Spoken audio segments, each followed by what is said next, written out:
Hey yo, what's up? Welcome back to the Haunted Basement Studio. I'm your host with the most ghosts, Triple B, and today we are doing the review of Magik issue number 3. Man, last time we saw Magik, she was able to make a deal with the Elemental and escape his domain, but it came with a price. He released her mental hold on the Darkchylde and only gave her 3 weeks to stop him from breaking all of the ancient seals. So this story is going to start off with Dani Moonstar and freaking Magik up on a gondola, going up a mountain, fighting all these demons.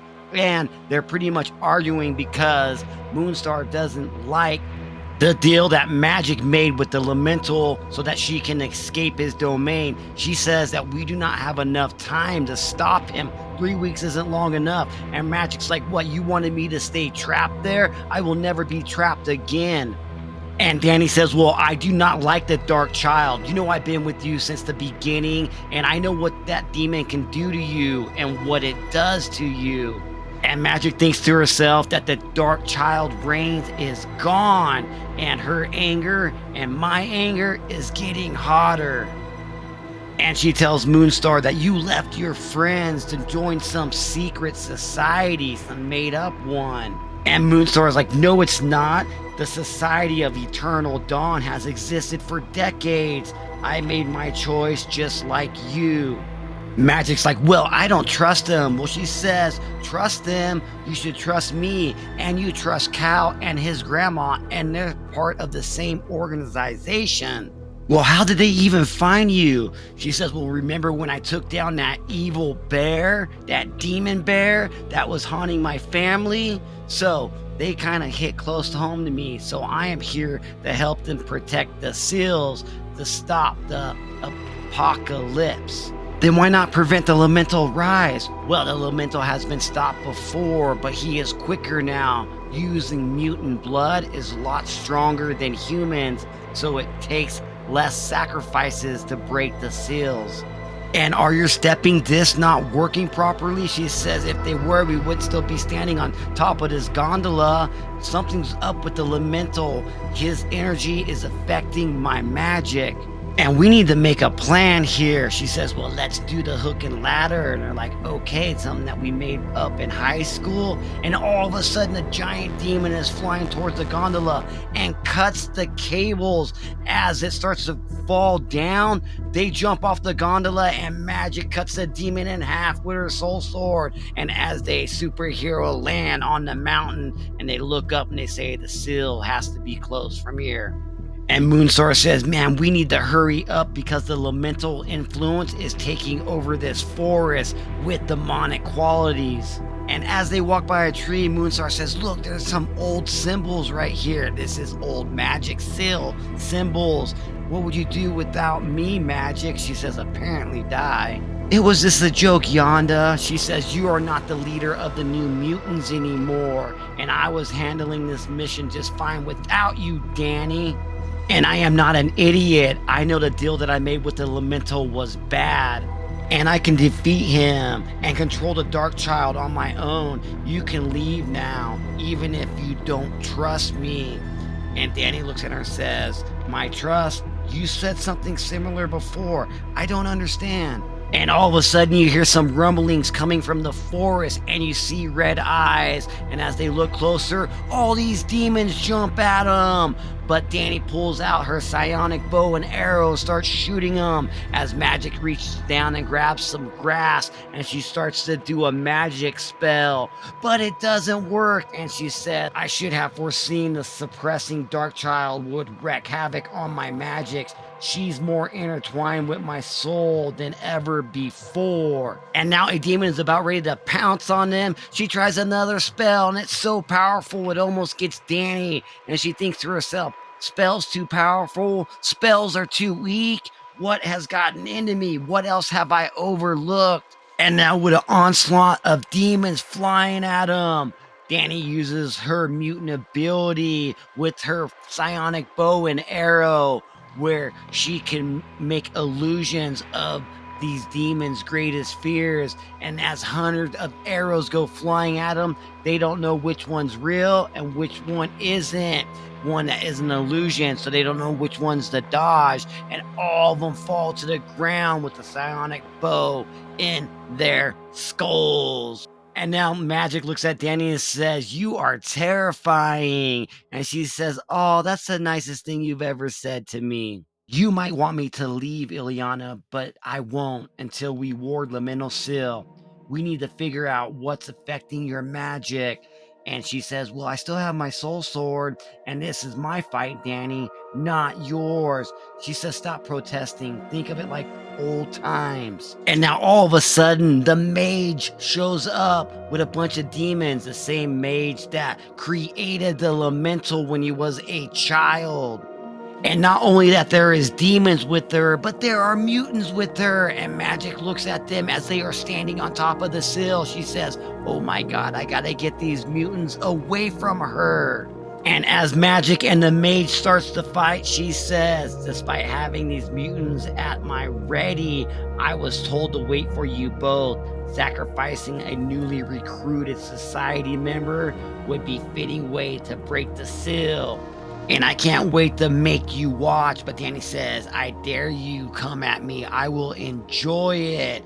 And then all of a sudden, the manifestation of the elemental appears. And Dani says, "Don't let her get inside your head, Yana. Like you said, we're terrifying when we want to be." And then Magik slices the mage with her soul sword in her stomach. But the mage holds her stomach with blood dripping down and says, "You will not win this battle. I will not face my master's rage." As she comes down with her staff hard on the sill, Magik and Dani go flying in the air. And like, "Oh my God, she took away our gravity." And as they slowly fall to the ground, they're saying she is going to take the seal. As the mage stabs a mutant in their stomach with blood dripping down, she says, "Kill the others. I will ensure the seal's destruction." And Magik thinks to herself, "I shouldn't hesitate. I know the choice I should make. Laminal cannot be free." And now as Magik is charging with her soul sword with glowing red eyes, she says, "But there was never a choice at all." As she starts slicing demons in half, and Dani Moonstar is taking off skulls with her psionic bow and arrow.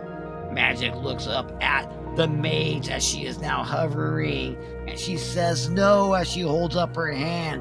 And the mage looks at her and says, "You should learn the elemental's will is inevitable. He refuses nothing less." And now Magik is on her knees and saying, "Shit, why can't I do this?" Another seal falls, Laminal's power grows, and with it, the Darkchild's influence. Anger boils over at Laminal, at this situation, but most of all, at myself. We always end right back here, don't we? Stuck in the same pattern, faced with our real selves. You were right not to trust me. And now as Dani Moonstar leans down to Magik, she says, "No, you have always faced impossible situations. Too much for most to handle, but you have always made the best choices you could." And as Magik eyes turn glowing red with two horns forming on top of her forehead, Moonstar says, "I do trust you, Illyana, but ultimately you need to trust yourself. You never let others define what or who you are, and don't start now." And as Magik looks up, she sees the Darkchylde, and the Darkchylde says to her, "I'm curious, what will you do?" And Magik lures towards the sill, transforming halfway into the Darkchylde, taking off demon heads at the same time. And then she yells, "Hi, Elemental, are you watching? It is my time to play now." I can't keep holding the sill shut myself, straining to maintain barriers around them. If I slip once, they will reopen. However, the Darkchylde's power, I easily ward the sill. My magic sings. And the Darkchylde is quiet. I finally have control. And as the Darkchylde goes over Magic's shoulder and says, please, we are not done. No, no, you have no power over me. We both know that's not true. You are not arrogant, Illyana. And then all of a sudden, Dani Moonstar shows up and says, remember that you are in control. Calm yourself and trust that if you falter, I will always be there to pick you back up. And now Magik says, I'm so glad that you are here, Dani. And she says, I miss you too, Yana.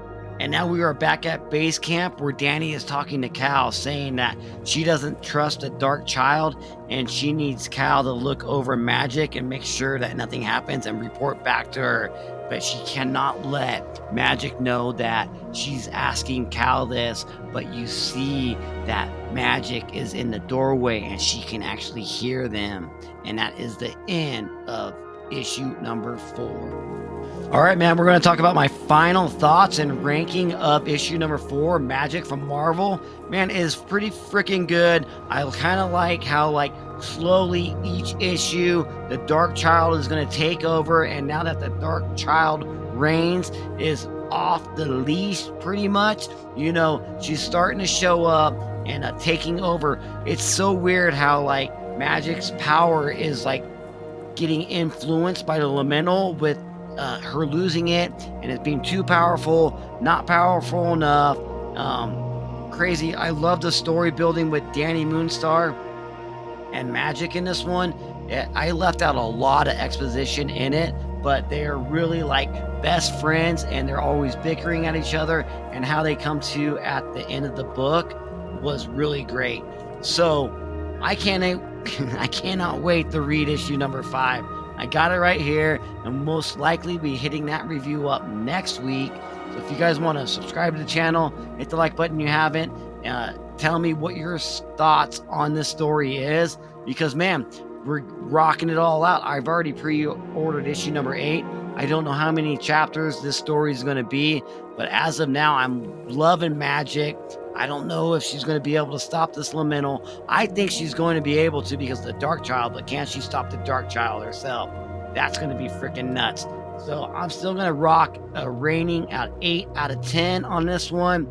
I'm going to drop the art down to 7 out of 10 because it's a little bit, it's good, but it's not phenomenal where it should be. Story writing's absolutely amazing. I'm digging it, dude. 8 out of 10, so hell yeah, dude. All right, man, that was my final thoughts and ranking of Magik issue number 4, and I'll see you next week. So I just want you guys to remember one thing: you keep it haunted. Comics. Laters.